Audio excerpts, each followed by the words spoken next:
Tom Cotton is the Republican senator from Arkansas. Now, Senator, you famously said, look at that Wuhan lab. They're coming back over a year later and say it's time for the Americans to admit it came from Fort Detrick, Maryland. Do you have something to say? Well, Brian, it's pretty telling that the Chinese Communist Party is grasping at such straws that they're pointing the finger at an American military lab and those military games that happened in China last year. This is just about as persuasive as their case that, a bat somehow kissed a skunk and must have introduced this virus into human beings.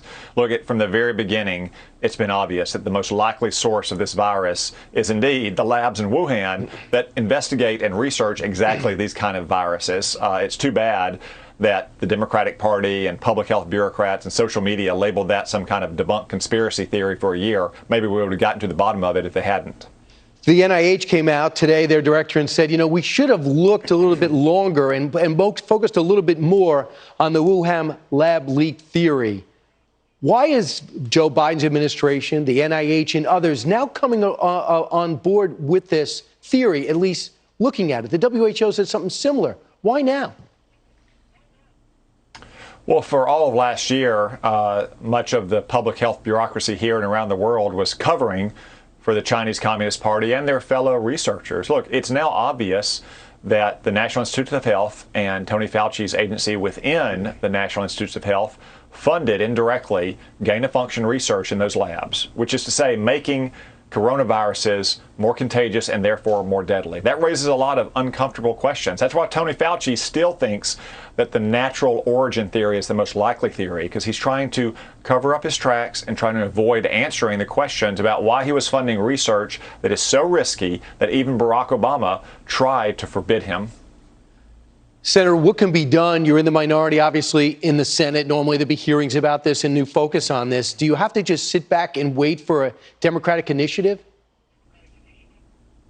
No, we don't, Brian. In fact, thanks to Republican questions at these hearings over the last few months, we now know that our government was using your tax dollars to fund the research in those labs indirectly through an American nonprofit. We have a lot of documents that suggest in the very early days of this pandemic that Tony Fauci and a lot of his fellow scientists were trying to cover their tracks very quickly. And in the budget votes coming up in the weeks ahead, I suspect you'll see Republicans offering amendments that will ban gain-of-function research and will ban support for Chinese laboratories. Let's see if the Democrats want to stay on record supporting Chinese labs with American tax dollars. Exit question. Do you ever talk to these men and women in the cloakroom on the other side and say, listen, we agree on this. Let's get to work on this in a bipartisan way? Do they do stuff away from the cameras that might give people at home some hope? You can work together on this? Yeah, they do, Brian. And remember, it was Barack Obama who tried to ban funding for this research back in 2014. Okay. But Tony Fauci and all these other bureaucrats thought they knew better, and they went forward with it.